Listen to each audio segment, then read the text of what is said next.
you, but you still ain't calling. Before it made its way into contemporary lexicon, Stan was a character dreamed up by rapper Eminem. Truly yours, your biggest fan, this is Stan. An obsessively devoted fan who, so angered by his unanswered letters, ultimately kills himself and his pregnant wife in an act of righteous indignation. I'm obsessed and in love with BTS. Oh my god. Today, the label's embraced by people who identify as celebrity superfans. Taylor Swift is releasing a new music video in less than 6 minutes, people. As a general rule, their behaviour is a far cry from the murderous basement dweller of Eminem's nightmares. Am I a stan? Despite everybody's differences, they have this common thing that they all love that brings them together. Yeah, once I spent 48 hours sleeping on the streets of New York to get into Saturday Night Live when she was performing there, and I'm like, okay, I think I've unlocked Stan level now. I'm really up there. Jemima Skelly Stan's pop singer Taylor Swift. I go to concerts and I meet people, or I'll go to events that she's doing, and I've just really thrown myself into the culture of being a Swiftie, I guess.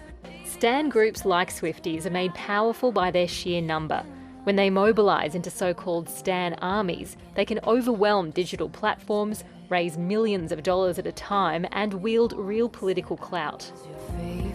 But the culture has a sinister side too. There's always going to be the outliers who are a little bit insane. They can organise en masse to attack and harass particularly journalists that say have given a bad review of an album. A bad review, it turns out, need not even be bad at all.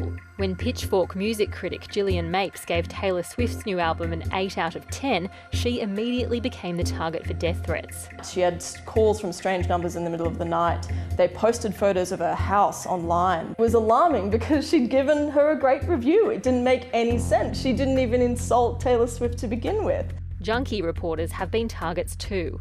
The website has taken to publishing articles about Standom anonymously to protect them against potential onslaughts. You just need to put the welfare of staff above all else. It's not because we didn't want to receive negative feedback. We welcome negative feedback, and transparency and accountability is so important to journalism. It's a cornerstone of journalism. We're talking about something very different. Do you think that celebrities have a responsibility to keep their fans in check when they get out of line like that? It seems like a bit of a no-brainer, but of course artists use their fan bases like this. Without these fan bases, they may not get to that number one. They may not sell all those very, very expensive VIP tickets that run to $10,000 on their tours. They use these fan bases, and when they run out of control, they don't do anything to rein them back in. And that, I think, is a bit of a problem.